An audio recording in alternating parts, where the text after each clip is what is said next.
सूखे के वक्त तुम जानवरों से पानी का हक नहीं छीन सकते शेर खान। इस जंगल में मेरी चलती है बरखुरदार, इसलिए ये फैसला भी मैं ही करूंगा। क्यों ना मैं अपना गला गीला करके तुम्हारी मदद कर दूं शेर खान।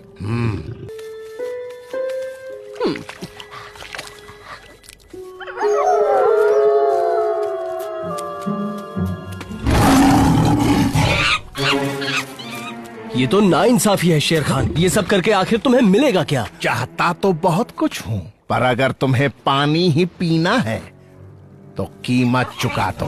और बताओगे पानी की क्या कीमत लगाई है? इंसानी बच्चा, उसे मुझे दे दो और बदले में जितना चाहो उतना पानी पी लो।